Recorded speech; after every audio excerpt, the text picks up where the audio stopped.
खुदा बाप, बेटे और पवित्र आत्मा के नाम में आमीन। या की स्तुति करो, परमेश्वर के पवित्र स्थान में उसकी स्तुति करो। उसकी समर्थ से भरे हुए आकाश मंडल में उसकी स्तुति करो। उसके पराक्रम के कामों के कारण उसकी स्तुति करो। उसकी अत्यंत बड़ाई के अनुसार उसकी स्तुति करो। जितने प्राणी हैं सबके सब या की स्तुति करें, या की स्तुति करो। कृपया बैठ जाइए, हम दुआ में जाएंगे।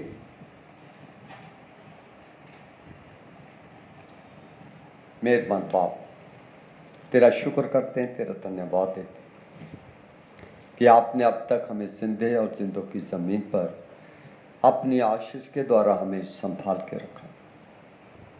धन्यवाद देते हैं बीते सप्ताह के लिए, बीते सप्ताह की दी हुई आशीषों के लिए। बीते सप्ताह के तमाम गुनाहों की माफ़ी चाहते हैं जो जाने अनजाने में हमसे हुए। पिता परमेश्वर, रात भर की रखवाली के लिए धन्यवाद देना चाहते हैं और आज की इस खूबसूरत सुबह के लिए, क्योंकि आज की सुबह बहुत सारे लोगों को नहीं मिली है। उन्होंने अपनी ज़िंदगी की दौड़ पूरी कर ली। उनकी ज़िंदगी के लिए, उनके मसीही ईमान के लिए, उनके खुदावन उन कामों के लिए जो तुझ में रहकर उन्होंने किए, धन्यवाद देना चाहते हैं। हम सबों को तूने ज़िंदगी दी है, सुबह प्रदान की है, तो हम खुदावन तेरे भय में रहते हुए, तेरे खौफ पर, तेरे डर में होते हुए खुदावन आपके चरणों में सब्बत के दिन की पवित्रता को दिल में सजोए हुए आपके चरणों में हासिल हुए। क्योंकि तूने हमें सिखाया कि 6 दिन काम काज करो, 7वें दिन खुदावंद की बंदगी करो। हम तेरे चरणों में हासिल हुए। हमारी रहनुमाई कर। इस समय जो भी खुदावंद पूरी दुनिया में कोरोना वायरस के हालात की वजह से खुदावंद हर इंसान हर प्रकार से परेशान है, सबको तेरे हाथों में सौंपते हैं। इस समय खुदावंद तेरे हजूर हम दुआ मांगते हैं कि खाने पीने की नेमतें और आने जाने का, मिलने जुलने का तो समस्या है, पर तेरे लोगों को तेरी इबादत में इकट्ठे होकर इबादत करना भी बड़ी मुश्किल है।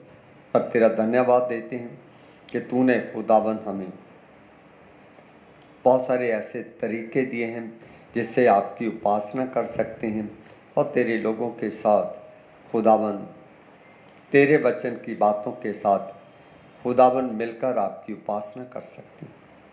खुदावन तेरा धन्यवाद देते हैं इस इलेक्ट्रॉनिक मीडिया के लिए, इस मास मीडिया के लिए जिसके द्वारा हम प्रभु जी आज आपके चरणों में इकट्ठे होकर तेरे वचन को, तेरे गीतों को, खुदावन तेरी दुआओं को तेरे लोगों के साथ मिलकर खुदावन ऑनलाइन करना चाहते हैं। हमारी मदद कर, हम सबों को खुदावन बरकत देना। आज की इबादत का हर एक हिस्सा आपको पसंद आए, शुरू से लेकर आखिर तक हमारी रहनुमाई करें। यीशु के नाम से मांगते हैं, आमीन। आइए हम सब लोग खड़े हो जाएंगे और खड़े होकर गीत गाएंगे। गीत नंबर है 369, 369।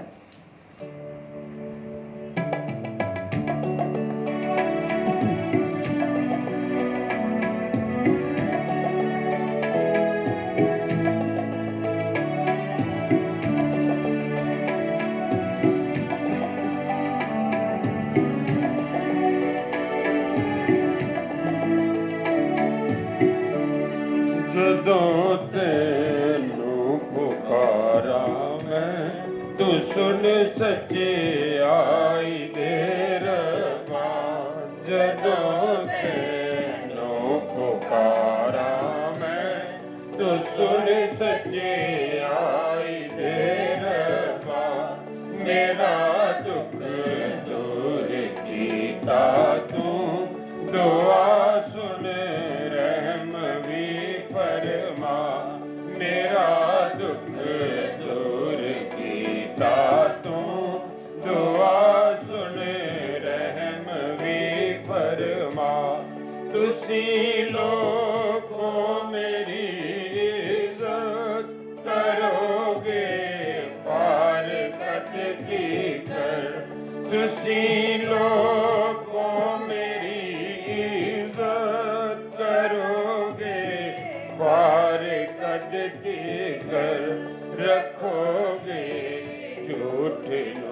प्यारा चलोगे झूठ दे राह पर रखोगे झूठ नू प्यारा चलोगे झूठ दे राह पर जदों तैनू पुकारा मैं तू सुन सच्चे आई दे रब्बा यकीन जानो यहोवा ने है चुनिया दीनदारां नू यकीन जानो यहोवा ने है चुनिया दीनदारां नू जद उसनू मैं पुकारांगा सुनेगा ओ पुकारां नू जद उसनू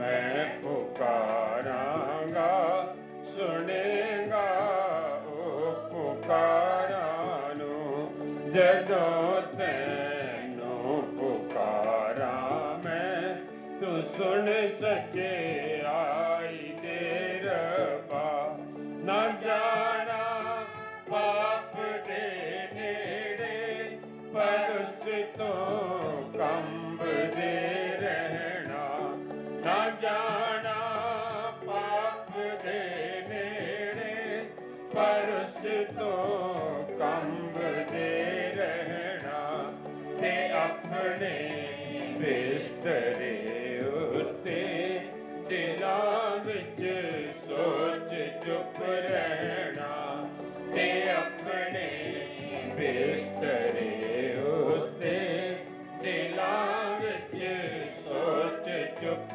रहना जदों तैनू पुकारा मैं तू सुन सच्चे आई दे रब्बा चढ़ाओ सच दी कुर्बानी भरोसा रख यहोवा दा चढ़ाओ सच दी कुर्बानी भरोसा रख यहोवा दा बतेरे कहंदे सानू कौन चंगी शै विखावेगा बतेरे कहंदे सानू कौन चंगी शै विखावेगा जदों तैनू पुकारा मैं तू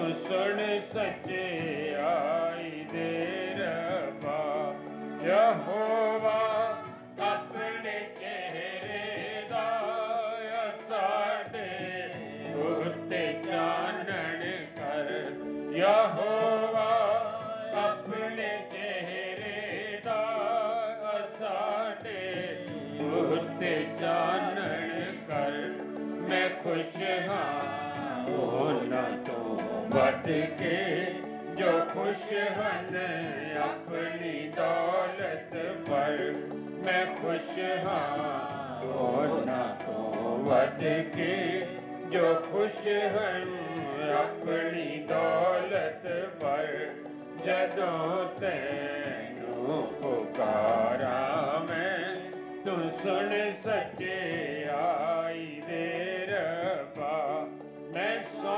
जावांगा निश्चे नाल जदों मैं लेट जावांगा मैं सौ जावांगा निश्चे नाल जदों मैं लेट जावांगा यहोवा चैन दे विच मैनू तू आप ही रखेगा यहोवा चैन दे विच मैनू तू आप ही रखेगा जदों तैनू पुकारा मैं तू सुन सच्चे आई दे रब्बा मेरा दुख दूर कीता तू दुआ सुन रह रहम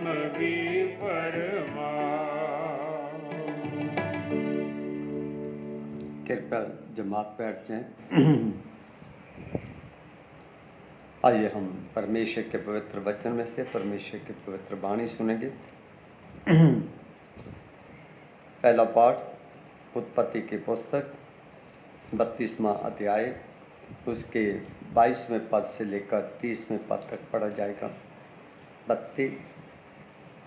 उत्पत्ति की किताब 32वां पाठ उसके 22वें पद से लेकर 30वें पद तक।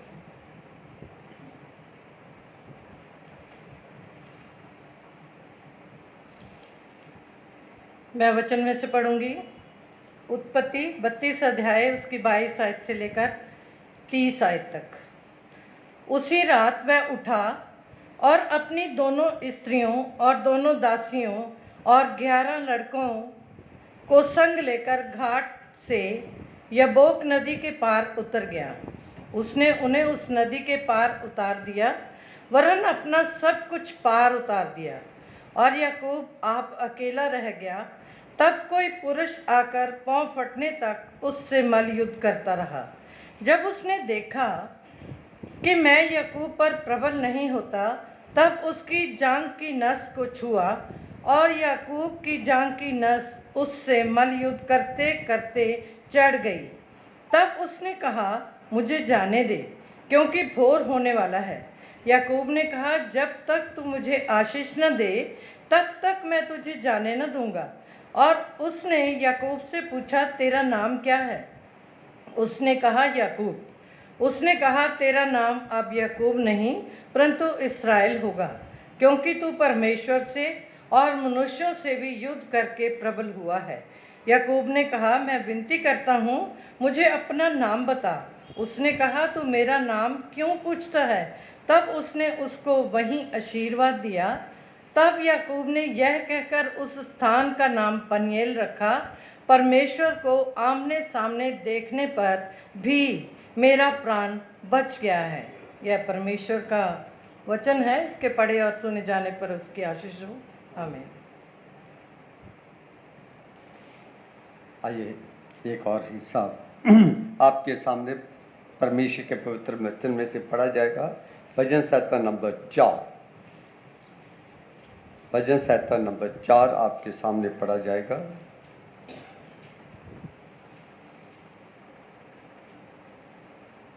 भजन संहिता नंबर 4 कलाम में यूं लिखा है, हे मेरे धर्म में परमेश्वर, जब मैं पुकारूं तब तू मुझे उत्तर दे। जब मैं सकेती में पड़ा तब तूने मुझे सहारा दिया। मुझ पर अनुग्रह कर और मेरी प्रार्थना सुन ले। हे मनुष्य के पुत्रों, कब तक तेरी महिमा का अनादर होता रहेगा? तुम कब तक व्यर्थ बातों से प्रीति रखोगे और झूठी युक्ति की खोज में रहोगे? ये जान रखो कि यहोवा ने भक्त को अपने लिए अलग कर रखा है। जब मैं यहोवा को पुकारूंगा तब वह सुन लेगा। कांपते रहो, पाप मत करो, अपने अपने बिछोने पर मन ही मन सोचो और चुपचाप रहो। धर्म के बलिदान चढ़ाओ और यहोवा पर भरोसा रखो। बहुत से हैं जो कहते हैं, कौन हमको कुछ भलाई दिखाएगा? हे यहोवा, तू अपने मुख का प्रकाश हम पर चमका। तूने मेरे मन में उससे कहीं अधिक आनंद भर दिया है, जो उनको अन्न और दाख मधु की बढ़ती से होता था। मैं शांति से लेट जाऊंगा और सो जाऊंगा, क्योंकि हे यहोवा, केवल तू ही मुझको एकांत में निश्चित रहने देता है। ये परमेश्वर का कलाम है। इसके पढ़े और सुने जाने पर हम सबको आशीष मिले। आमीन।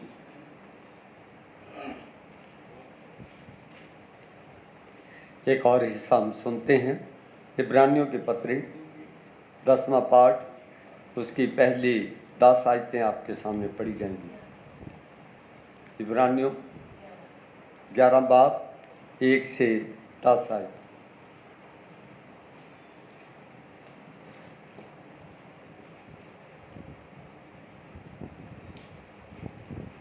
मैं पढ़ूंगी इब्रानियों की पत्री 11 अध्याय उसकी पहली आयत से लेके 10 आयत तक। अविश्वास आशा की हुई वस्तुओं का निश्चय और अनदेखी वस्तुओं का परिणाम है, क्योंकि इसी के विषय में प्राचीनों की अच्छी गवाही दी गई। विश्वास ही से हम जान जाते हैं कि सारी सृष्टि की रचना परमेश्वर के वचन के द्वारा हुई है, पर ये नहीं कि जो कुछ देखने में आता है वह देखी हुई वस्तुओं से बना हो। विश्वास ही से हाबिल ने कैन से उत्तम बलिदान परमेश्वर के लिए चढ़ाया और उसी के द्वारा उसके धर्मी होने की गवाही भी दी गई, क्योंकि परमेश्वर ने उसकी बेटों के विषय में गवाही दी और उसी के द्वारा वह मरने पर भी अब तक बातें करता है। विश्वासी से हनोक उठा लिया गया कि मृत्यु को ना देखे और उसका पता नहीं मिला, क्योंकि परमेश्वर ने उसे उठा लिया था और उसके उठाए जाने से पहले उसकी ये गवाही दी गई थी कि उसने परमेश्वर को प्रसन्न किया है, और विश्वास बिना उसे प्रसन्न करना अनहोना है, क्योंकि परमेश्वर के पास आने वाले को विश्वास करना चाहिए कि वह है और अपने खोजने वालों को प्रतिफल देता है। विश्वास ही से नूह ने उन बातों के विषय में जो उस समय दिखाई न पड़ती थी चेतावनी पाकर भक्ति के साथ अपने घराने के बचाव के लिए जहाज बनाया, और उसके द्वारा उसने संसार को दोषी ठहराया और उस धर्म का वारिस हुआ जो विश्वास से होता है। विश्वासी से अब्राहम जब बुलाया गया तो आज्ञा मानकर ऐसी जगह निकल गया जिसे मिरास में लेने वाला था, और ये ना जानता था कि मैं किधर जाता हूँ, तो भी निकल गया। विश्वासी से उसने प्रतिज्ञा किए हुए देश में पराए देश में परदेसी के समान रहकर इसहाक और याकूब समेत जो उसके साथ उसी प्रतिज्ञा के वारिस थे तंबुओं में वास किया, क्योंकि वह उन स्थिर नींव वाले नगर की बाट जोता था जिसका रचने वाला और बनाने वाला परमेश्वर है।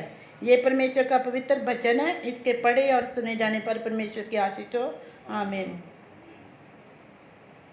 Thank you. आइए हम सब लोग खड़े होकर एक और गीत गाते हैं, गीत नंबर 16।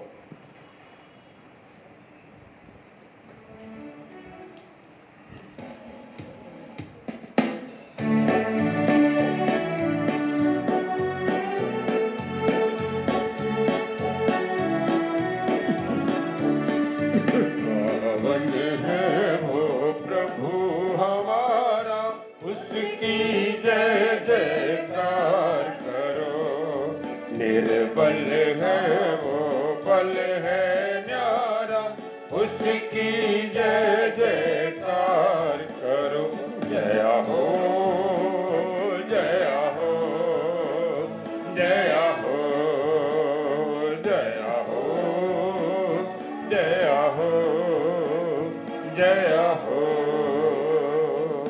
दीन दुखियों का है वो दाता, भटके हुओं को राह दिखाता।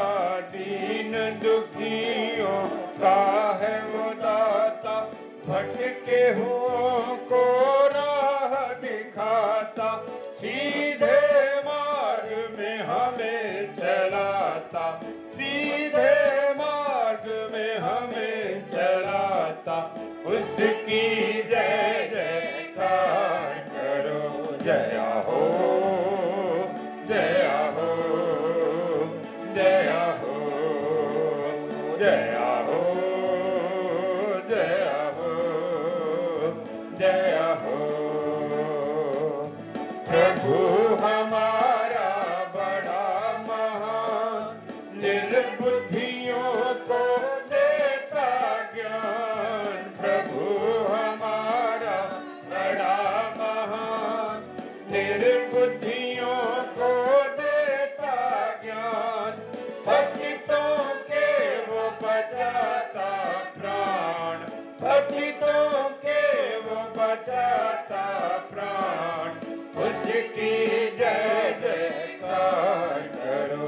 जया हो जया हो जया हो जया हो जया हो जया हो।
जया हो, जया हो, जया हो, जया हो।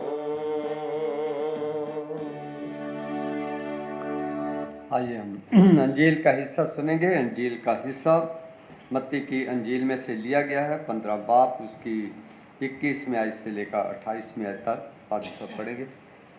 मत्ती रचित सुसमाचार 15वां पाठ उसके 21वें पद से लेकर 28वें पद तक।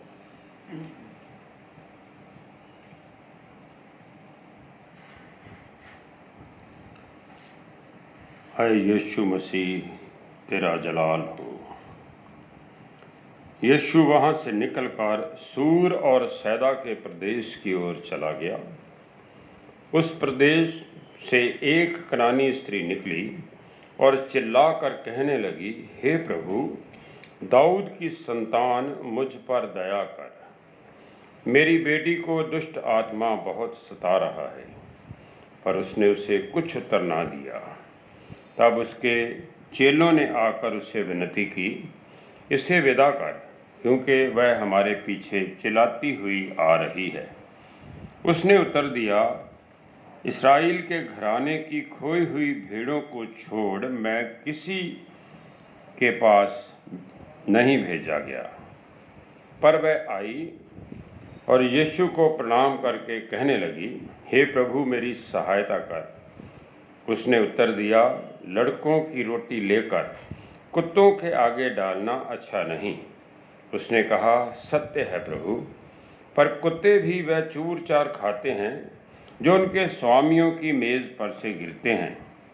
इस पर यीशु ने उसको उत्तर दिया, हे स्त्री, तेरा विश्वास बड़ा है, जैसा तू चाहती है तेरे लिए वैसा ही हो। और उसकी बेटी उसी घड़ी से चंगी हो गई।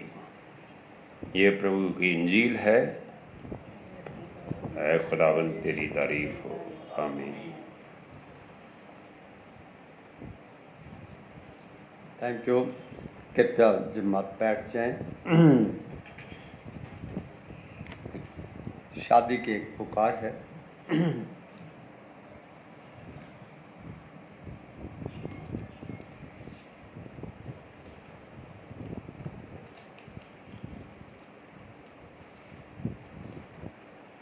Ashok Kumar, son of mister Clarice Masih, house number 1916, खुई वाली गली, हबीबगंज, लुधियाना की शादी। सोनिका, डॉटर ऑफ मिस्टर शरण दास, विलेज एंड पोस्ट ऑफिस तोबा, तहसील अजनाला, डिस्ट्रिक्ट अमृतसर के साथ 5 अक्टूबर 2020 को निश्चित हुई है। शादी की तीसरी और आखिरी पुकार है। इन बच्चों की शादी पर अगर किसी को किसी तरह का कोई इतराज़ हो, वो अपने इतराज़ को लिखकर घोषित कर सकता है। आइए दुआ में जाएंगे। दुआ में मैडम जस्सी से मैं रिक्वेस्ट करूंगा कि हमारी रहनुमाई करें।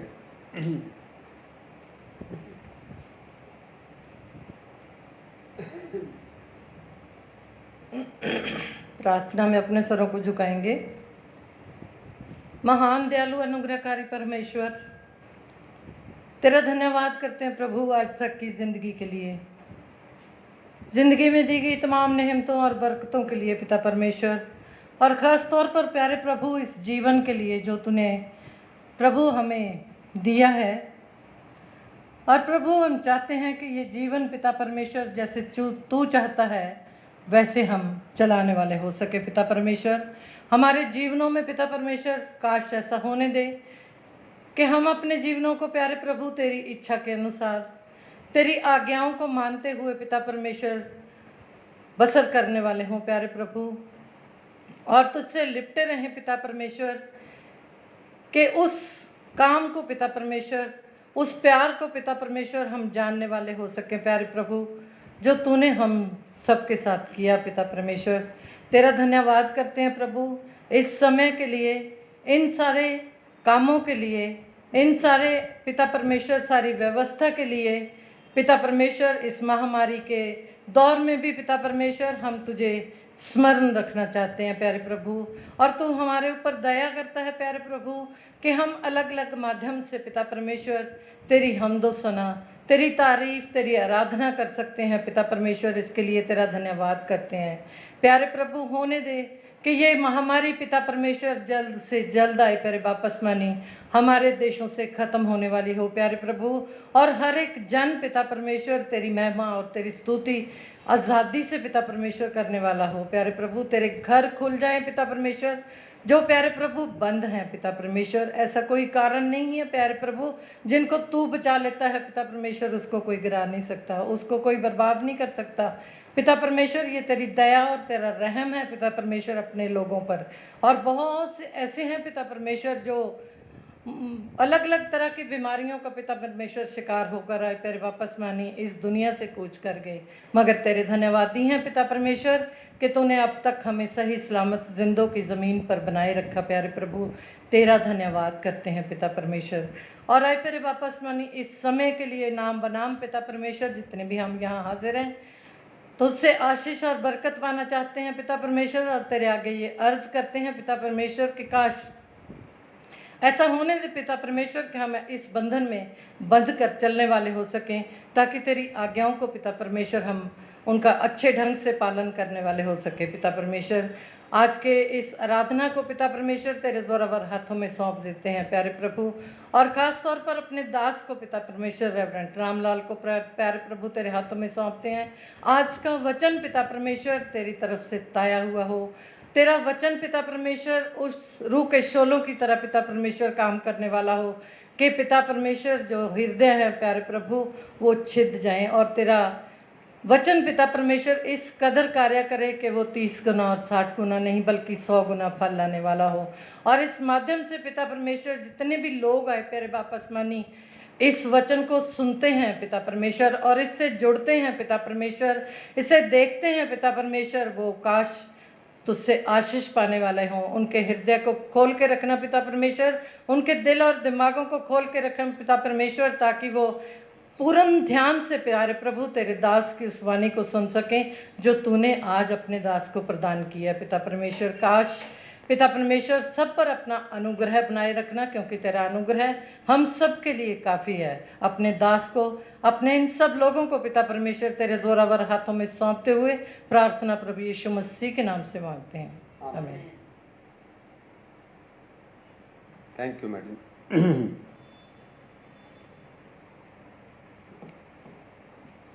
आइए हम आज का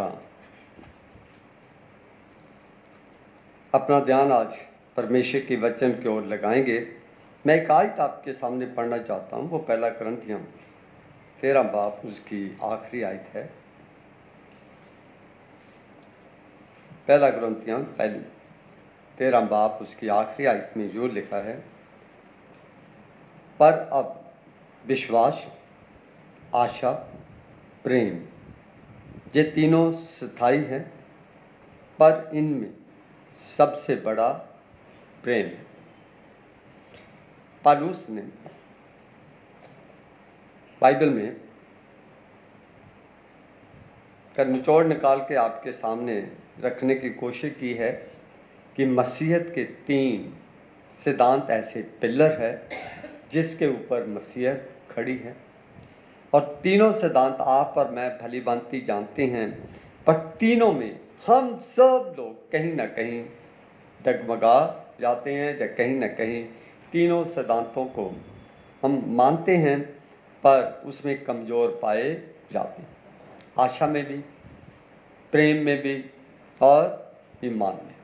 कहीं ना कहीं जब हमारा कोई स्वार्थ आता है, जब दुख आता है, जब तकलीफ आती है, जब कोई परेशानी आती है, तो जैसी भी परिस्थिति में आती हैं, और जो तीनों चीज़ें आपकी और मेरी परख, आपकी और मेरी आजमाइश का कारण बन जाते हैं, पर फिर भी हम खुदा का लाख लाख धन्यवाद करते हैं कि परमेश्वर हमें प्यार करता है, हमें संभालता है, हमारी रखवाली करता है, हमारी निगहबानी करता है।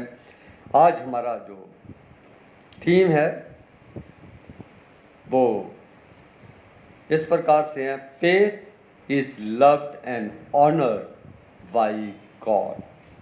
जो विश्वास है इसे परमेश्वर प्यार करता है और विश्वास करने वालों को परमेश्वर इज्जत भी देता है। हम इज्जत चाहते हैं, प्यार चाहते हैं, पर बिना परमेश्वर की बातों पे विश्वास किए, उसके कामों को अंजाम दिए और बिना परमेश्वर की खिदमत की। जो तो बाइबल में यह भी लिखा है, जो काम ना करना चाहे वो घर में खाना भी ना खाए। जैसे हर आदमी को जो जिम्मेदारियां मिली है उसे अंजाम देनी चाहिए। परमेश्वर ने हमें आत्मिक तौर पे प्यार की, विश्वास की, आशा की जिम्मेदारी भी दी है, हमारा ईमान का हिस्सा भी बनाया है। तो आज मैं आपके साथ एक ही बात पे बात करना चाहता हूँ, वो है ईमान। पिछली बार हमने विश्वास पे बातचीत की थी, उसमें लिखा था विश्वास हमारे लिए क्यों महत्वपूर्ण है। Why faith is so important. विश्वास हमारे लिए क्यों महत्वपूर्ण है, आज हम देखेंगे। Faith is loved and honoured by God. अभी आपके सामने दो हिस्से हैं जो मैं आपके साथ शेयर करना चाहता हूं। पहला है मत्ती की अंजील का हिस्सा आपके सामने पढ़ा गया। कितना हिस्सा था? हाँ जी, 15 अध्याय और उसकी 21वें आयत से।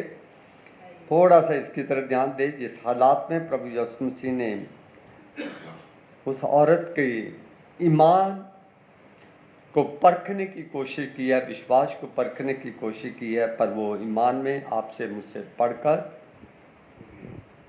हाँ जी मजबूत और पक्की पाई गई। यीशु वहां से निकलकर सूर और सैदा के प्रदेश की ओर चला गया। जो सूर और सैदा इस्राएल का हिस्सा नहीं है, बॉर्डर है, इस्राएल में नहीं आता, बॉर्डर पे आता है। और इसीलिए जब वो औरत उनके पास जाती है और चिल्ला चिल्ला कर कहती है, हे प्रभु दाऊद की संतान मुझ पे दया कर, मेरी बेटी को दुष्ट आत्मा बहुत सता रहा है, तो प्रभु यीशु ने क्या कहा? पर उसने उससे कुछ उत्तर ना दिया। तब उसके चेलों ने आकर उससे विनती की, इसे विदा कर, क्योंकि वह हमारे पीछे चिल्लाती आ रही। फिर प्रभु यीशु ने उसकी बात सुनी, पर प्रभु यीशु मसीह ने उसका उत्तर नहीं दिया। पर किसने आके अप्रोच की? प्रभु यीशु के चेलों ने। आज हम भी करते ना, कोई अफसर नहीं सुनता है तो कोई ना कोई ढूंढते हैं, है ना, कोई ना कोई सोर्स ढूंढते हैं, कौन इसके द्वारा।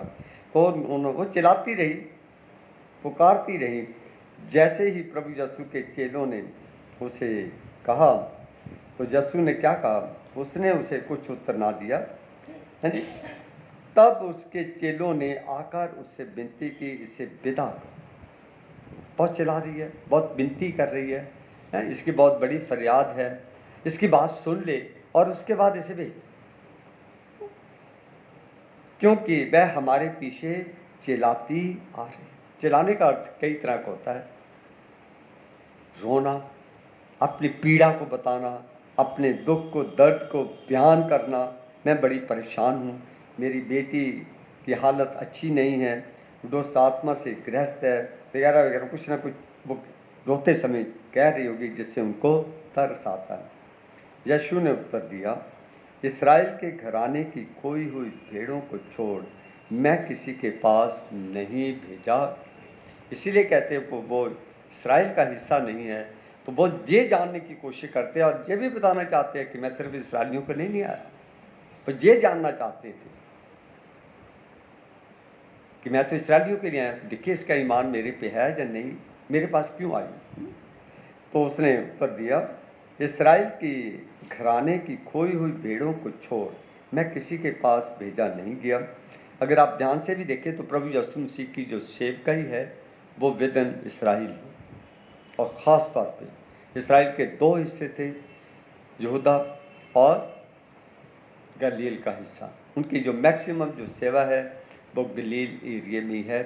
उनके आखिरी समय में उन्होंने जो यरूशलेम का एरिया जो यहूदा में आता है उसमें की, उसी में उनको सलीब पे चढ़ाया गया था, वहीं उनको दफनाया गया था। पर मैक्सिमम जो समय है और उनकी सेवकाई है वो गलील एरिया में गुजारी है। उसे प्रभु यीशु कहते हैं कि मैं इस्राएल की खोई हुई भेड़ों के सिवा किसी और के पास नहीं भेजा गया, क्योंकि ये कहा जाता था कि इस्राएल की खोई हुई भेड़ों के लिए एक चरवाहा भेजा जाएगा। वो ये भी एक भविष्यवाणी भी वहाँ प्रकट करते हैं। पर वह आई और यीशु को प्रणाम करके कहने लगी, हे प्रभु मेरी सहायता कर। पर वो उसके पास आए, उसके सामने झुक गई, उसको दंडवत किया, प्रणाम किया और उसे अपना प्रभु स्वीकार किया। हे प्रभु, और जब वो कहती है हे प्रभु तो उसे स्वीकार करती है ना, तो तभी वो साथ ही कहती है कि मेरी मदद कर। पर दूसरा जो है, पहला भी सवाल जो था प्रभु यीशु मसीह ने जिसका उत्तर दिया था, हो सकता है उसको बहुत बुरा लगा हो, क्योंकि जो खुदा के बंदे होते हैं वो सबके होते हैं, वो इसराइल के या किसी एक के यसूर और सैदा के नहीं होते हैं, है ना। पर वो ये नहीं कह सकती थी, पर उसने कहने की कोशिश नहीं भी की है। पर दूसरी बात जब प्रभु यीशु मसीह ने उससे कही है, उसने उत्तर दिया, लड़कों की रोटी लेकर कुत्तों के आगे डालना अच्छा नहीं। ये बातें कभी आप ध्यान से सोचिए, और यही एक आयत है, यही वर्डिंग है जो प्रभु यीशु मसीह ने सख्त शब्दों में कि सोशल, है ना, सोशली यही है जो सबसे, है ना, लड़कों की रोटी लेकर कुत्तों के आगे डालना अच्छा नहीं है। वो तो बेनती कर रही है, इंसान है, परमेश्वर की वो भी बनाई हुई बेटी है और जहाँ स्त्री है, पर प्रभु यीशु मसीह ने क्या उसकी तुलना किससे कर दी। मुझे कई बार और लगता है कि इसके पीछे ऐसा क्यों प्रभु ने कहा, है ना, पर इसके पीछे भी एक बहुत बड़ा राज है ना। वो तो कहता है मैं तो तुम्हारे लिए जान देने तक आया हूँ, है ना। हाँ जी, तो इसमें देखने वाली बात है जब वो कहता है लड़कों की रोटी लेकर कुत्तों के आगे डालना अच्छी बात नहीं है या अच्छा नहीं है, पर उस औरत का ईमान भी देखिए, पेशेंस भी देखिए, सब्र भी देखिए, और कुछ पाने की इच्छा रखते हुए उसके पास दलील भी है।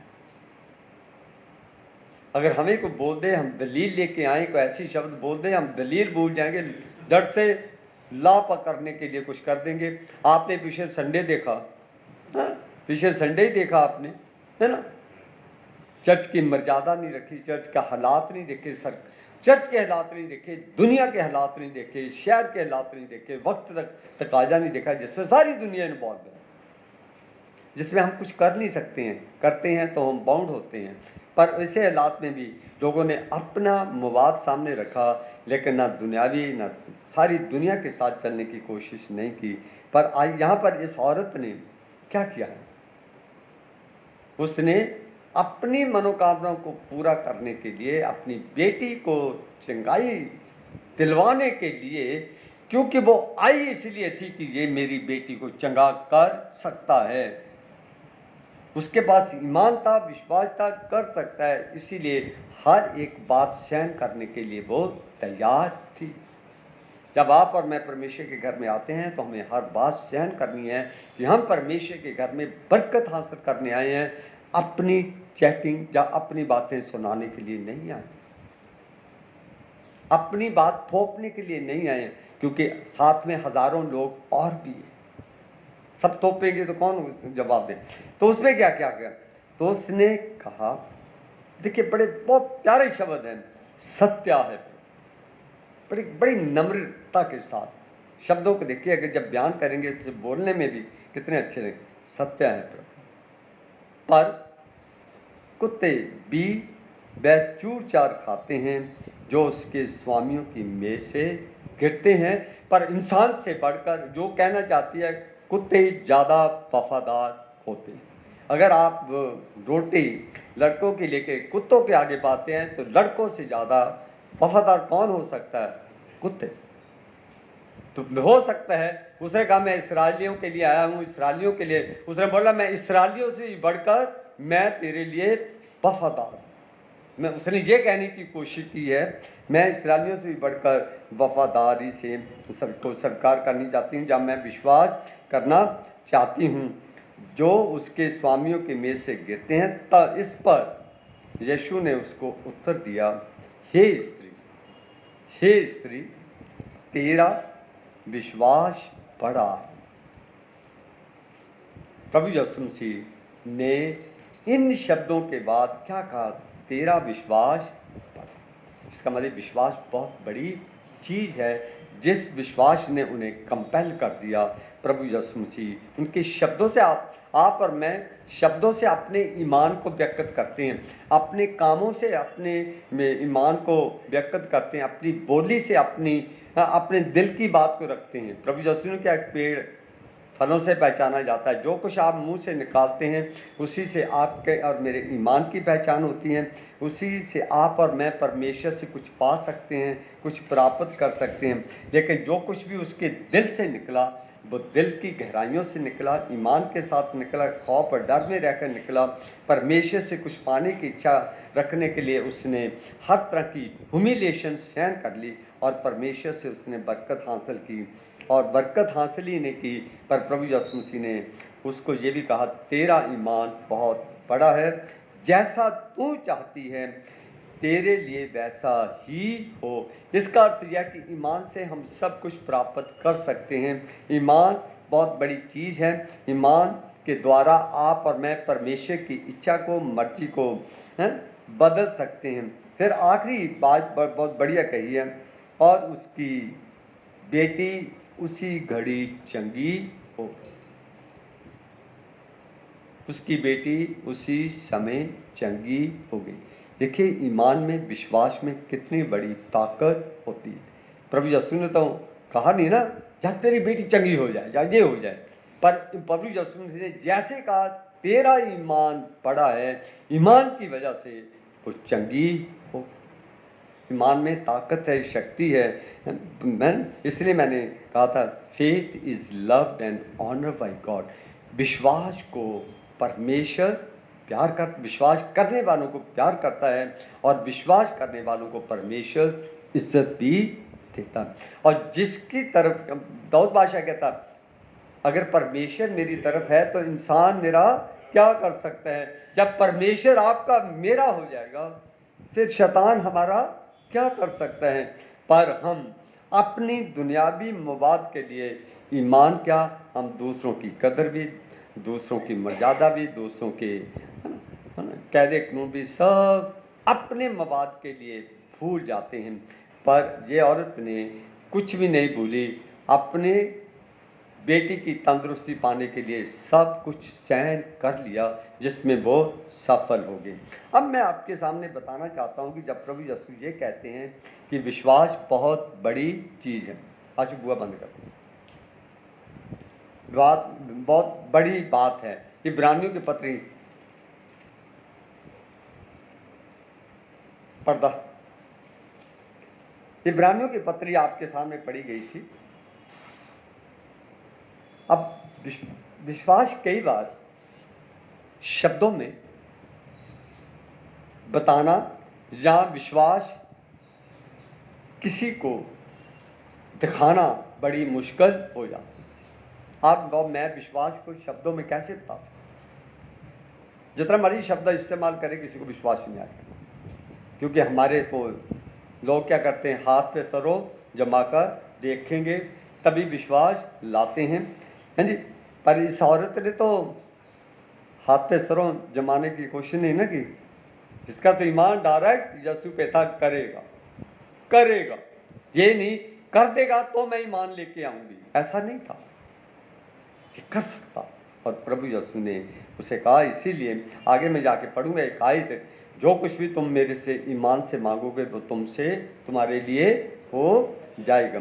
इब्रानियों की पत्री में मैं जब वो ये कहता था, मैं कल सोच रहा था, ये तेरा विश्वास बहुत बड़ा है, इसका मतलब ये, जब विश्वास बहुत बड़ी चीज है तो विश्वास को हमें बड़ी गहराई से समझने की कोशिश भी करनी चाहिए, क्योंकि विश्वास शब्दों में बयान नहीं किया जा सकता, दिखाया नहीं जा सकता, नापा नहीं जा सकता, पर थ्रू एक्सपीरियंस हम विश्वास को एक दूसरे के साथ बयान कर सकते हैं। आपके और मेरे सामने जो इब्रानियों की पत्री है, इसमें एक ही पाठ ऐसा पाठ है जिसमें बहुत बड़ी कोशिश की गई है विश्वास या फेथ के बताने की कि वो होता क्या है और ये बड़ा क्यों है, जो हमारी कलीसिया का पिलर भी है। अब विश्वास आशा की हुई वस्तुओं का निश्चय और अनदेखी वस्तुओं का प्रमाण है। विश्वास क्या है? एक तो ये है कि आशा की हुई चीज़ों का निश्चय का मतलब होता है कि प्रमाणित है, सामने दिखाई देती है, पर वो किसी पे आधारित था, पहले नहीं थी, वो संसार है नहीं था, किसने बनाया किसी ने नहीं पता, देखा नहीं कर बनते थे, हमने तो देखा नहीं, पर हमें ये है कि ये दिखाई देती हैं जो चीजें, इनके पीछे कुछ तो है। ये चीजें इस बात का प्रमाण है कि इसे किसी ने बनाया। लिखा आगे लिखते ना, अनदेखी वस्तुओं का प्रमाण। विश्वास जो है ये बताने की कोशिश करता है कि ये जो चीजें हैं इनके पीछे कोई है।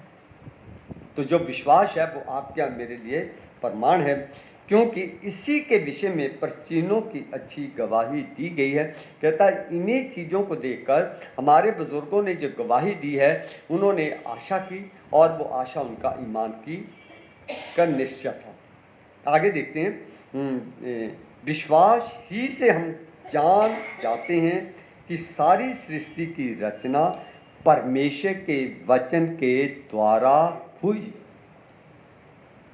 हमने सृष्टि करते परमेश्वर को देखा नहीं, हमें नहीं पता कैसे की, पर हमें ईमान है, हमारा विश्वास है, क्योंकि वचन में लिखा हुआ है और सामने सृष्टि की चीजें दिखाई देती हैं और ये बात का सबूत देती हैं कि इसे परमेश्वर ने बनाया है। इस पे हम विश्वास करते हैं। और साथ ही एक बहुत बढ़िया बात दी गई है, पर ये नहीं कि जो कुछ देखने में आता है वह देखी हुई वस्तुओं से बना है।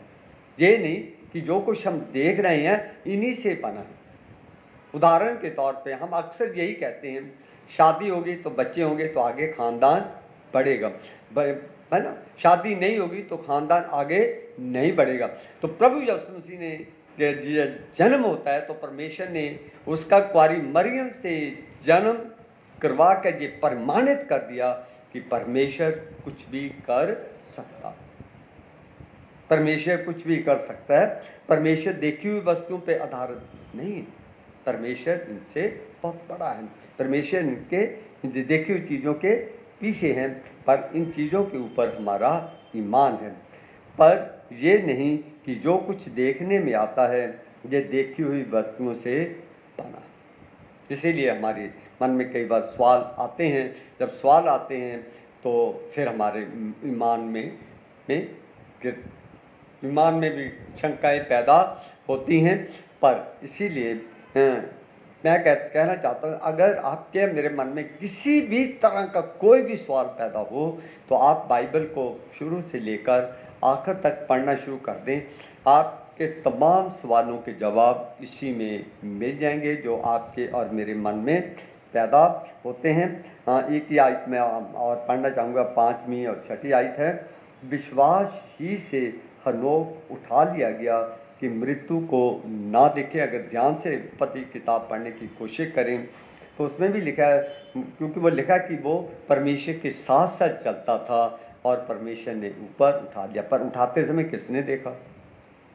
हमारा ईमान है कि जब उठा लिया गया, मिला नहीं तो उन्होंने लिख दिया कि उसको परमेश्वर ने उठा लिया। पर क्यों उठा लिया उसे? क्या उसमें खूबी थी? क्या खूबी थी उसमें, है ना? और उसका पता नहीं मिला क्योंकि परमेश्वर ने उसे उठा लिया। साथ ही लिखता भी है, उसका पता नहीं लगा कहाँ गया। इसका मतलब यह कि परमेश्वर ने उसे उठा लिया और उसके उठाए जाने से पहले उसकी ये गवाही थी कि ये कौन सी गवाही थी कि उसने परमेश्वर को प्रसन्न किया है। जो परमेश्वर को प्रसन्न कैसे करते हैं? ईमान से। 6ठी आयत में देखेंगे, जो प्रसन्न करने का मतलब उसके परमेश्वर ने जो हमें शिक्षाएं दी हैं उसके अनुसार जब आप और मैं ज़िंदगी व्यतीत करते हैं तो वो हमारा ईमान बन जाता है। जब उसके अनुसार ज़िंदगी व्यतीत करते हैं तो बाइबल तो लिखा है कि वो परमेश्वर की इच्छा के अनुसार अपनी ज़िंदगी को बता रहा था, परमेश्वर की मर्जी के अनुसार जीवन व्यतीत कर रहा था, यानी परमेश्वर को खुश करने के लिए, अपनी इच्छा को पूरा करने के लिए नहीं। हम बहुत बार अपनी इच्छाओं को खुश करने के लिए कार्य करते हैं। जब परमेश्वर जब चर्च से जरूरत होती है फिर हम चर्च के कामों को खुश करने की करके ताकि परमेश्वर से हमें आशीष मिले, पर सारे ऐसे नहीं करते। पर हमारे कहीं ना कहीं मन में ये रहता है, तब विश्वास चाहे थोड़ा बहुत ये रहता है, अरे परमेश्वर का कार्य करेंगे तो हमें आशीष मिलेंगे, और ये डिसाइड भी हम ही करते हैं कि परमेश्वर का कार्य मैं इसे कर सकता हूँ, इसके द्वारा करके मैं परमेश्वर से आशीष प्राप्त कर लूँगा। विश्वास बिना उसे प्रसन्न करना बिना विश्वास लाए हम परमेश्वर को खुश नहीं कर सकते, क्योंकि परमेश्वर के पास आने वाले को विश्वास करना चाहिए कि वह है। सारी दुनिया के लोग कहते हैं परमेश्वर है, पर कभी किसी ने परमेश्वर को नहीं देखा। पर हमारा ईमान है इतनी बड़ी दुनिया को चलाने वाला और हमें ज़िंदगी देने वाला, ज़िंदगी को चलाने वाला, इसकी जरूरतों को पूरा करने वाला कोई तो है। ये चीज़ें प्रमाणित करती है कि परमेश्वर है जिस पे हम विश्वास करते हैं। विश्वास आगे पूरे का पूरा चैप्टर है जिसे आप और मैं देख सकते हैं, जिससे आप और मैं अपने ईमान को इन बातों के द्वारा और मजबूत कर सकते हैं। अब मैं आपको थोड़ा सा डिटेल में लेके जाना चाहता हूँ। पवित्र शास्त्र हमें बताता है कि हम परमेश्वर के पास विश्वास से अपनी पहुँच कर सकते हैं। किसी इंसान के पास पहुंचने के लिए जिससे हमारी जान पहचान नहीं होती है तो हम किसी न किसी आदमी को ढूंढते हैं ताकि उस इंसान तक पहुंचे। परमेश्वर के पास पहुंचने के लिए आपके और मेरे पास कौन सा रास्ता है? वो है ईमान।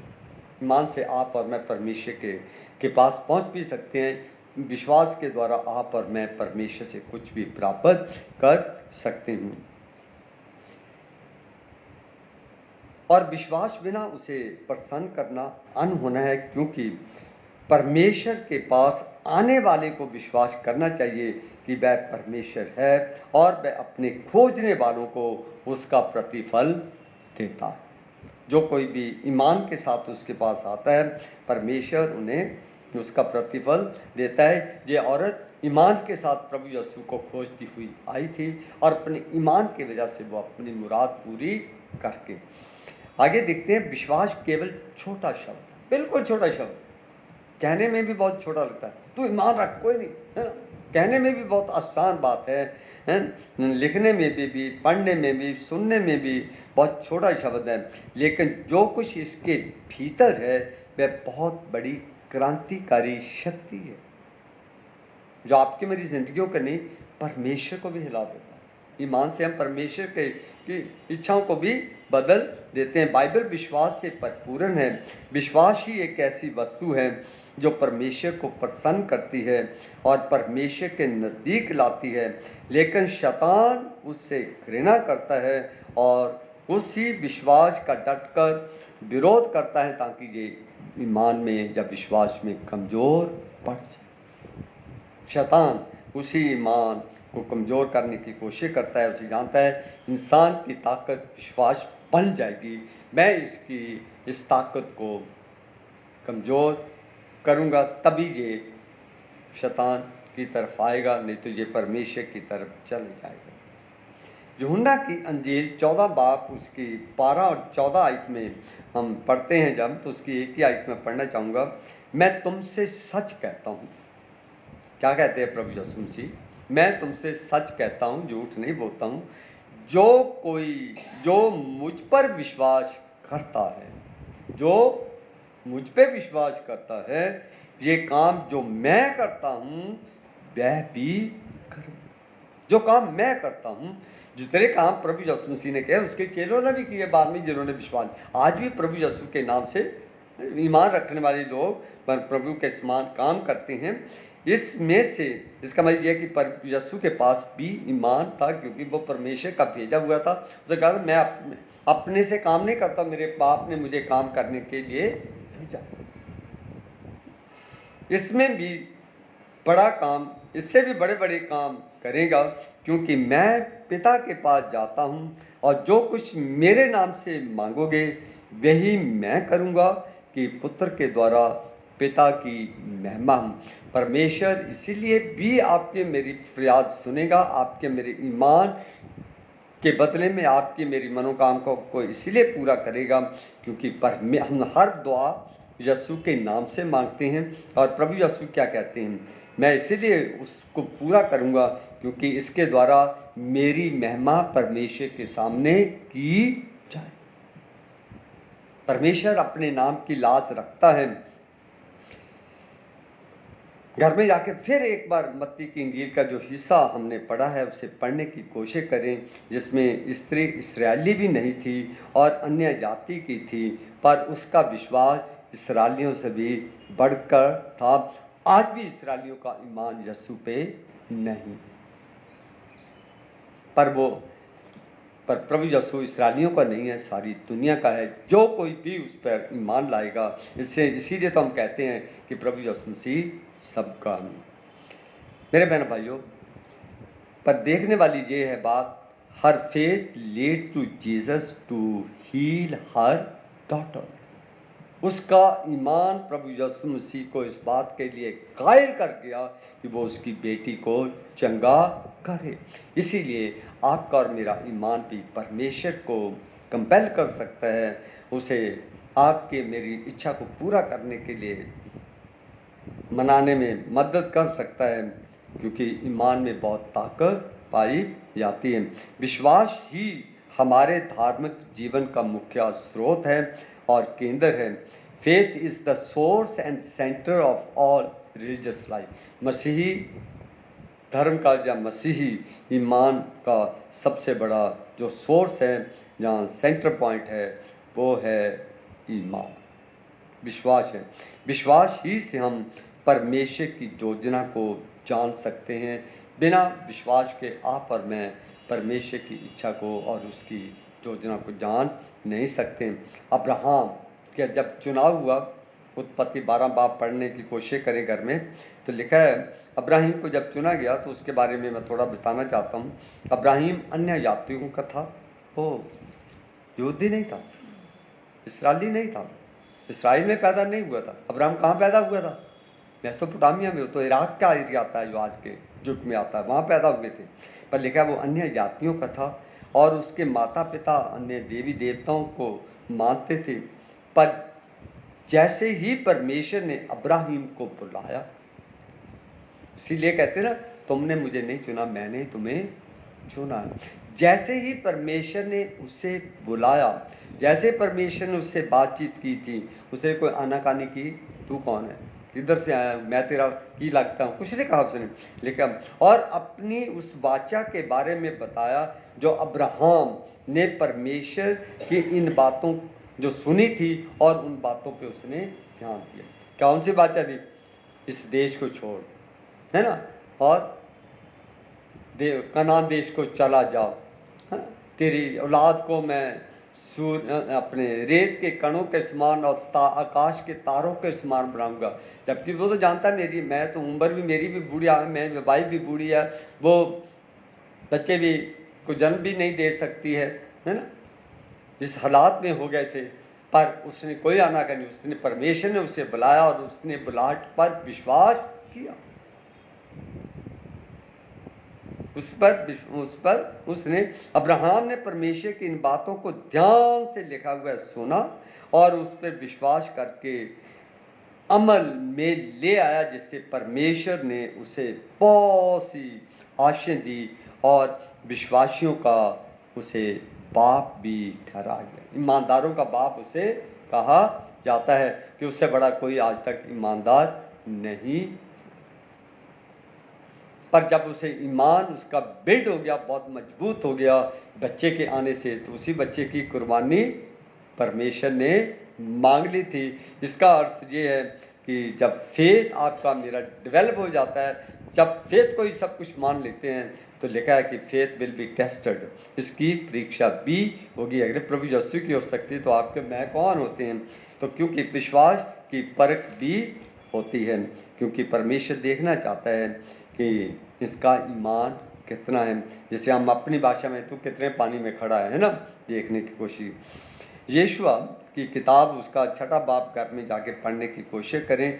इस अध्याय में हम पढ़ते हैं कि विश्वास के कारण उन्होंने यरीहो की दीवार गिरा दी थी।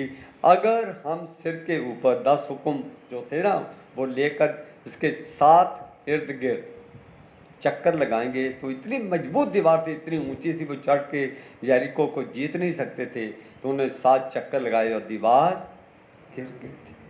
उनका ईमान था ये गिर जाएगी, ये गिर जाएगी। मेरे बहन भाइयों, हो सकता है कि कई बार, बहुत बार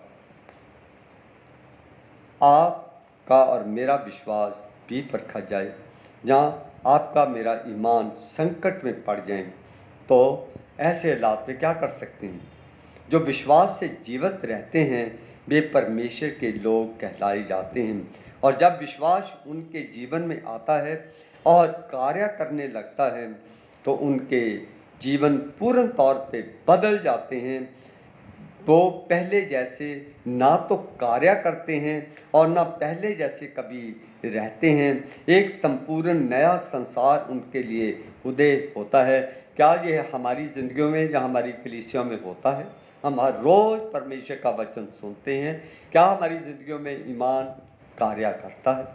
अगर काम करता है तो लिखा है कि ईमान आने से इंसान की जिंदगियां बदल जाती हैं, उसके काम बदल जाते हैं, आदतें बदल जाती हैं, उसका रहन सहन बदल जाता है, खान पीन बदल जाता है, पर हमारा तो कुछ भी नहीं बदला। थोड़ा इस बात पे भी गौर करने की आवश्यकता है। Faith brings complete change in their life. अगर आपकी मेरी जिंदगी में चेंज नहीं लाता है तो इसका मतलब आपका मेरे में चेंज, फेथ आया ही नहीं। अगर आया है तो इतना ही, परमेश्वर ने तो आपकी और मेरी फेथ की लाज रख के आपकी मेरी मनोकामना पूरी कर दी थी। इसका मतलब यह है कि बाद में आपका मेरा फेथ अगर छोड़ दिया या कमज़ोर पड़ गया, इसका मतलब आपके मेरा फेथ सिर्फ मतलब जो गई है, उसके आगे कुछ भी नहीं है। इसलिए परमेश्वर भी उसके बाद आपको मुझे आशीष नहीं देगा।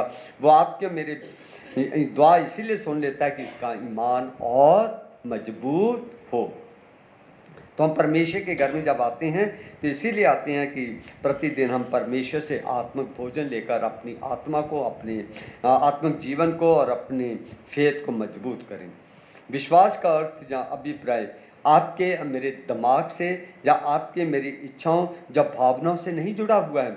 ये इमोशनल सेंटिमेंट्स नहीं है ईमान। ये आपके मेरे दिल से, आपकी मेरी जिंदगी से, आपके मेरे ईमान से जुड़ा हुआ है और ये पूर्ण तौर पे परमेश्वर के इर्द गिर्द। विश्वास परमेश्वर से आता है क्योंकि परमेश्वर विश्वास का मूल स्रोत है। परमेश्वर स्वयं विश्वास रखता है और उसके विश्वास से ही हम विश्वास पाते हैं। जब हमारे विश्वास में, हमारे जीवन में विश्वास कार्य करना शुरू कर देता है तो ये अलौकिक यानी अद्भुत आपकी मेरी जिंदगी में आशीष प्रदान करता है और अलौकिक या अद्भुत परमाणु को भी आपकी मेरी जिंदगी में उत्पन्न कर देता है। साधु सुंदर सिंह की जिंदगी को आप और मैं जानते हैं। पालूस की जिंदगी को आप और मैं भली भांति जानते हैं, जो कट्टर क्रिश्चियन विरोधी और एंटी क्राइस्ट। जब उनका ईमान यीशु पे आया तो वो टोटली चेंज हो गए। यहाँ तक कि जैसे अब्राहम का ईमान आया, अपनी कौम, अपना धर्म, अपने रिश्तेदार, सके संबंधी, बहन भाई, रस्में रिवाजें सब कोई त्याग, सब कोई त्याग। इसीलिए प्रभु पालूस कहता है कि हमें इस प्रकार से त्याग देना चाहिए कि जैसे सुअर जो है जितना मर्जी नहलाओ तो फिर गंदगी में जाता है, हमारा ईमान ऐसा है। हमारा ईमान इस प्रकार का है, ईमान मतलब के लिए है, मतलब खत्म हो गया तो हम फिर से वापस वहीं चले जाते। पर ऐसा कहता नहीं होना चाहिए, ऐसा ईमान हमारा नहीं होना चाहिए। अगर उसने हमें सुअर से इंसान बना दिया है, साफ सुथरा बना दिया है, फिर हमें वापस गंदगी में जाना नहीं चाहिए। हमारी 2 बीड़ियों में पाँव है, हम जहाँ से निकल के आए हैं वहाँ भी हमारे आधे पाँव हैं, जिसमें आए हैं आधे पाँव वहाँ से हैं, ताकि इधर से भी कुछ मिल जाए और पीछे से भी कुछ मिलता रहे। पर 2 बेड़ियों में लिखा हुआ है पाँव रख के चलेंगे तो हम समुद्र पार नहीं कर सकते हैं। विश्वास कोई भ्रमिक विचार नहीं है, विश्वास वस्तुओं का प्रमाण। ये भ्रम नहीं है, ये एक एविडेंस है, सबूत है। विश्वास शंकाओं पर आधारित नहीं। याकूब की पत्री जाके घर में जाके पढ़ने की कोशिश करें। कहते हैं कि बहुत सारे लोगों का ईमान उठती हुई लहरों के समान होता है।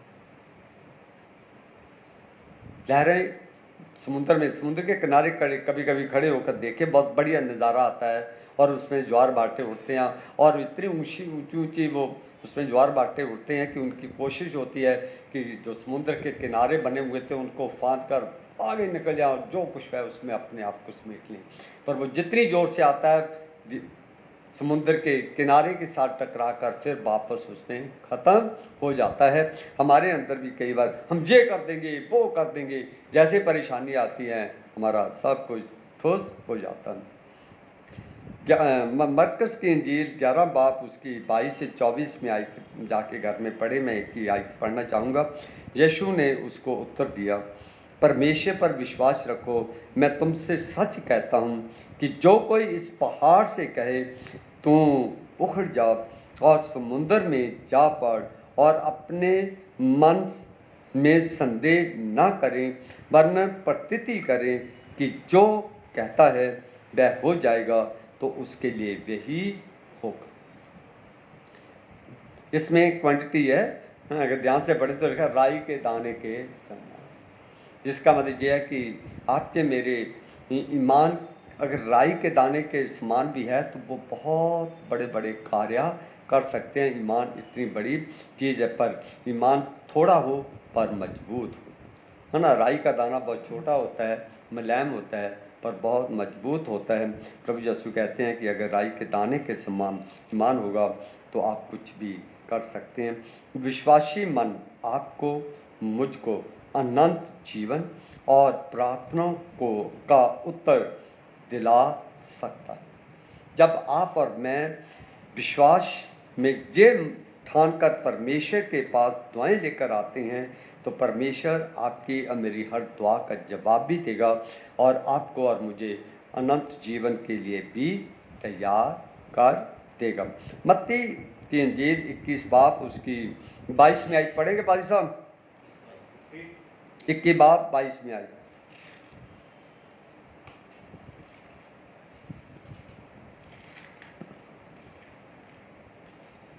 और जो कुछ तुम प्रार्थना में विश्वास से मांगोगे वह सब तुमको मिलेगा। मैंने कहा था मैं बताऊंगा, ये वो आयत है जिसमें बहुत क्लियरली प्रभु यीशु ने कहा है जो कुछ तुम प्रार्थना में विश्वास से मांगोगे वह सब तुझे दूंगा। हम विश्वास में बहुत बार दुआएं तो करते हैं पर हमें मिलता नहीं है, क्योंकि प्रभु यीशु मसीह ने खुद ही कहा था शंका से मन में शंका रख के मांगोगे तो हम कुछ भी प्राप्त नहीं करोगे। विश्वास जो हमारे मन में उत्पन्न होता है अटूट धारणा है, ना कि केवल कल्पना। ये एक अटूट परमेश्वर की अटूट धारणा है, ना कि कल्पना है। इस प्रकार का विश्वास जो कुछ परमेश्वर से मांगता है वो उसे प्राप्त कर लेता है। विश्वास क्या कुछ नहीं कर सकता है। संसार में हमारा विरोधी शैतान है और उसमें कोई आश्चर्य की बात नहीं है कि वह विश्वास पे अपना प्रहार ना करें और विश्वास को डगमगाने की आपके मेरे विश्वास को डगमगाने की कोशिश करें। जहाँ आपका और मेरा डटकर मुकाबला करें, हो सकता है कि वो आपको मुझे गुमराह भी कर दें, क्योंकि वो परमेश्वर का भी शत्रु है और आपका और मेरा भी वो शत्रु है। शैतान हमारे विश्वास पे आक्रमण इसलिए करता है क्योंकि वह ये नहीं चाहता कि परमेश्वर की अलौकिक महिमा आपके और मेरे द्वारा की जाए। परमेश्वर तो चाहता है कि मेरे लोग मेरे से जुड़े रहें, मेरी महिमा करें, मुझसे बरकतें हासिल करें, पर शैतान कभी भी ये नहीं चाहता है। तो मेरे बहनों भाइयों, ईमान बहुत बड़ी चीज़ है। ईमान से कुछ भी आप और मैं परमेश्वर से प्राप्त कर सकते हैं।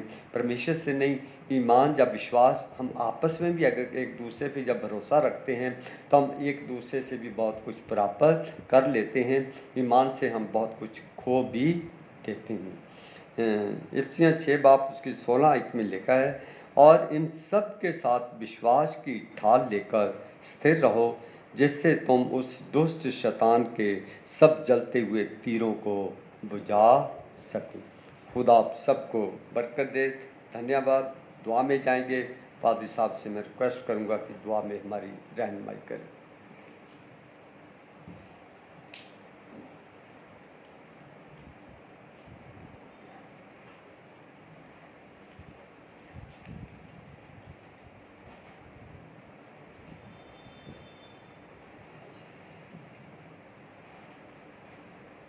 आइए प्रार्थना करें।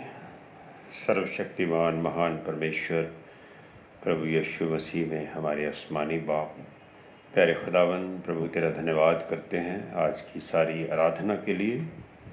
प्रभु तेरे अनुग्रह से प्यारे खुदावन गुजरे हफ्ता में प्यारे खुदावन हम तेरी सुरक्षा में रहे। एक बार फिर से प्रभु तूने आज सब्बत के दिन हमें अपने पास बुलाया है कि हम प्रभु तेरी शुक्रगुजारी कर सकें उन सारी नेमतों बरकतों के लिए जो गुजरे समय में प्रभु तूने हमें दी है।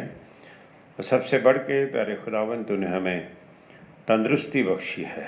इस बड़ी महामारी में प्रभु तूने हमें संभाला है, हमारी रक्षा की है, हमारी सब ज़रूरतों को पूरा किया है। प्रभु हम तेरा धन्यवाद करते हैं, तेरा धन्यवाद करते हैं कि प्यारे खुदावन हम जो प्रभु तुच्छ इंसान थे, प्रभु तूने हमें विश्वास के द्वारा प्रभु अपने साथ दृढ़ किया है ताकि हम ईमान के साथ तेरे पास आएं और तेरे दिए हुए कार्यों को करके प्रभु तेरी महिमा को प्रकट करें। और प्यारे खुदावन इस इंटरनेट के माध्यम से अपने सारे अजीज़ बहन भाइयों को प्रभु तेरी आराधना में शामिल कर सकें, तेरे वचन को उनके साथ बांट सकें। प्यारे खुदावन तेरा अनुग्रह हुआ कि प्रभु तूने हम सबको इसके लिए चुना है। प्यारे खुदावन हम खुद जानते हैं कि हम इस योग्य नहीं हैं कि प्रभु तेरे सामने खड़े हों और अपना मुंह खोलें। और प्यारे खुदावन तू चाहता है कि हम तेरे पास आएं ताकि हम अपनी कमी कमज़ोरियों को तेरे सामने रख के सच्चा पश्चाताप करें और उस दंड से बच जाएं जो प्यारे खुदावन तूने गुनाहगारों के लिए ठहराया है। प्यारे खुदावन आज के वचन के लिए प्रभु खास तेरा धन्यवाद करते हैं कि तूने हमारे विश्वास को दृढ़ करने के लिए अपने सेवक के द्वारा, अपनी रूह के द्वारा प्रभु हमारी अगुवाई की है और उन बातों को प्रभु प्रत्यक्ष में हमारे सामने रखा है जो तेरे वचन में लिखी हैं। बहुत बार हमने उनको पढ़ा है, सुना है।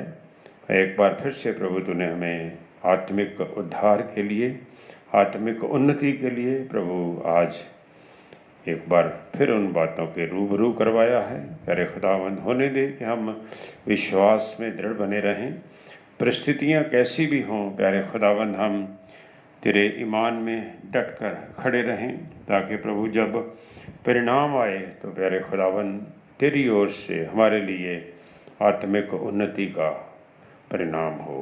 प्यारे खुदावंद प्रार्थना करते हैं हम अपने उन सारे अजीज़ बहन भाइयों के लिए जो प्रभु बीमारी की हालत में हैं, घरों में हैं, अस्पतालों में दाखिल हैं। प्यारे खुदावंद और ख़ास तौर पर जो इस बड़ी महामारी का शिकार हुए हैं, प्रभु प्यारे खुदावंद तो दया करने वाला परमेश्वर है। हमारे कामों पे आधार पे प्रभु तो हमारे साथ व्यवहार नहीं करता। प्यारे खुदावंद अपनी दया और कृपा प्यारे प्रभु इंसानों के ऊपर बनाए रखता है कि हम नाश ना हो जाएं, वरन पश्चाताप करके अपने आप को तेरे हाथ में सौंप दें ताकि प्रभु तेरी दया और कृपा हमारे जीवनों में बनी रहे। और प्रभु हम प्रार्थना करते हैं सारे बीमारों को प्रभु अपना पवित्र हाथ बढ़ा के छू के चंगा कर और विश्वास में दृढ़ कर, ताकि प्रभु इस बड़ी गंभीर हालात में प्यारे खुदाबंद तेरे लोग तेरे साथ जुड़े रहें और तुझ पर भरोसा रखते हुए अपने जीवन में आगे बढ़ें। प्यारे खुदावन, गुजरे हफ्ता में जो लोग गम की हालत में रहे, प्यारे खुदावन उनके लिए प्रार्थना करते हैं। प्रभु तो उन सबको तसल्ली, शांति बख्श, ईमान की मजबूती बख्श, ताकि प्यारे खुदावन वो शोक ना करें, दुख ना मनाएं, वरन उस बात में दृढ़ हों और आशा रखें कि एक दिन हम यीशु मसीह के साथ अपने सब अजीज़ों को फिर से मिलेंगे। प्यारे खुदावन, प्रार्थना करते हैं प्रभु कलीसियाई सारे इंतज़ाम के लिए, जिन लोगों को प्यारे खुदावन तूने चुना है और ठहराया है कि प्रभु वो लोगों के बीच में तेरे गवाह हों, तेरे दिए हुए कामों को कर सकें। प्यारे खुदावन, ईमानदारी की रूह बख्श प्रभु। प्यारे खुदावन, होने दे के किसी भी ऐसी बात का प्रभु वो शिकार ना हो जिससे प्यारे खुदावन तेरे नाम को ठेस पहुँचे, वरन प्रभु तेरे सब लोग तुझ में बढ़ें, तेरे वचन किया प्रभु पालन करें, तेरी आज्ञाकारी में बने रहें। वो प्यारे प्रभु हर एक गुमराह करने वाली बात को प्रभु तू उनके जीवन से दूर कर, ताकि प्रभु जिस काम के लिए तूने ठहराया है प्यारे खुदावंद, उस काम को वफादारी और ईमानदारी के साथ उस प्रतिफल को पाने के लिए जो अंत में तू सब विश्वासियों को देना चाहता है प्रभु, इसके लिए अपने आप को दे सकें। प्यारे खुदावन, प्रार्थना है प्रभु हमारे सारे उन मसीही अदायरों के लिए जिनके द्वारा प्रभु तू अपने लोगों को इस्तेमाल करके प्यारे खुदावन अपनी महिमा प्रकट करता है। प्यारे खुदावन, तो उन सारे मसीही अदायरों के ऊपर प्रभु रहम और दया करके उन सब लोगों को जो वहाँ पे काम करते हैं प्रभु मेल मिलाप और प्रेम की रूह बख्श, ईमानदारी और वफादारी की रूह बख्श, हर एक लालच और स्वार्थ की बातों से प्रभु तूने दूर रख, ताकि प्यारे खुदावन सच्चाई के साथ तेरे दिए हुए कामों को कर सकें।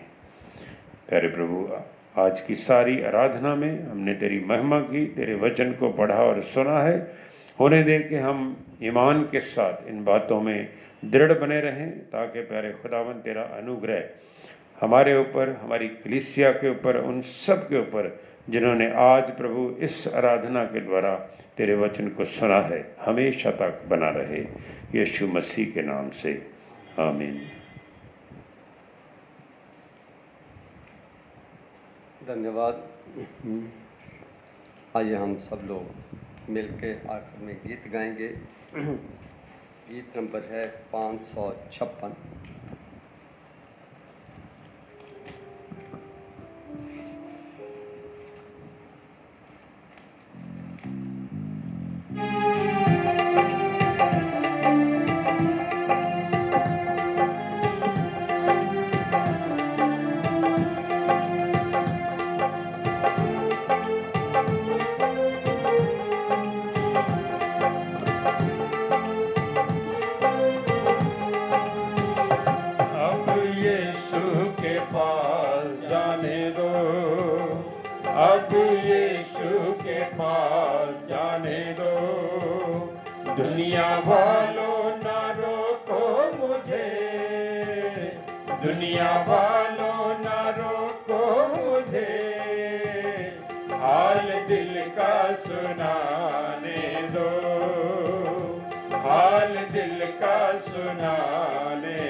दुनिया वालों ना रोको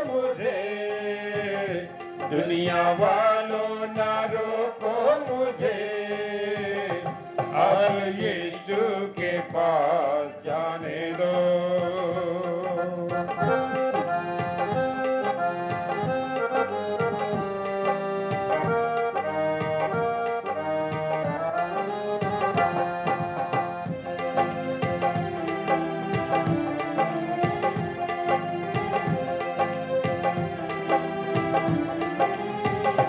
कदम उखड़े हुए मन है भारी, 12 बरसों से हुई बीमारी।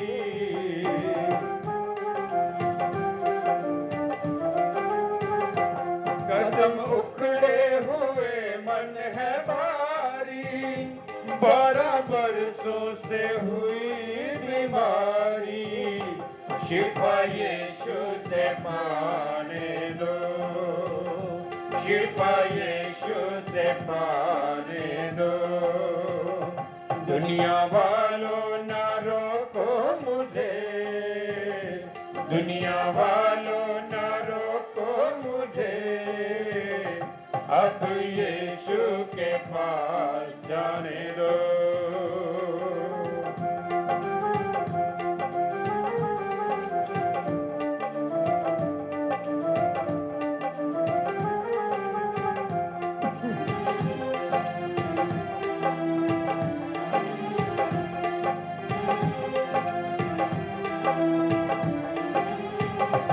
बात दिल में है मैंने छिपाई, जो किसी को न जाए सुनाई।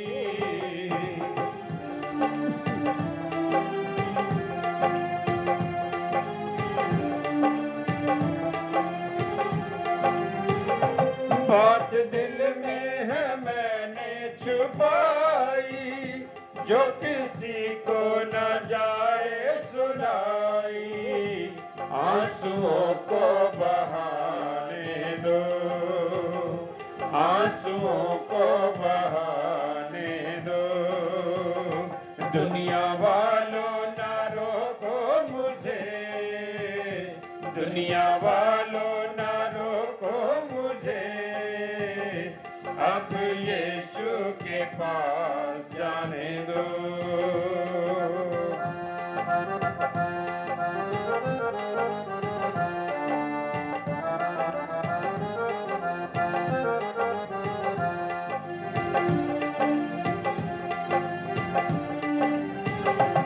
हाथ यीशु को यूं ही लगाया, उसकी कुव्वत ने मुझको बचाया।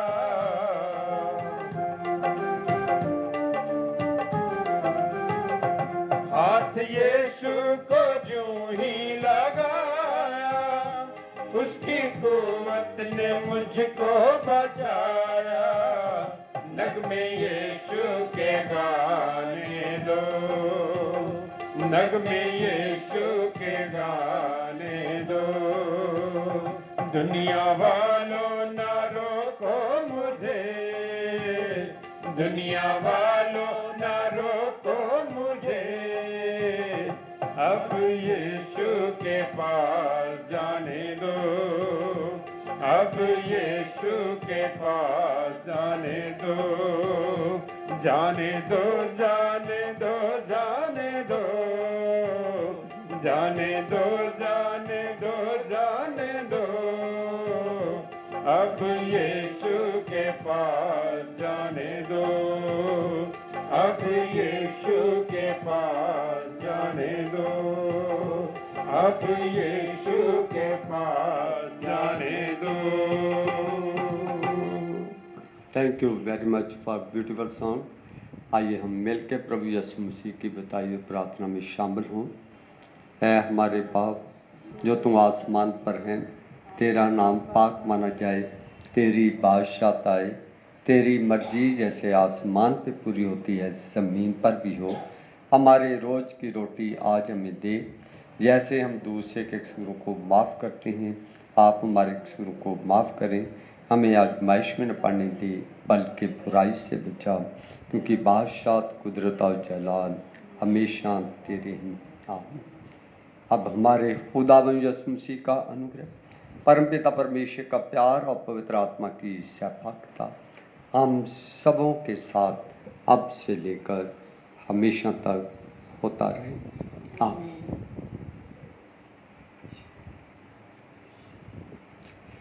धन्यवाद जी, खुदा आप सबको बरकत दे।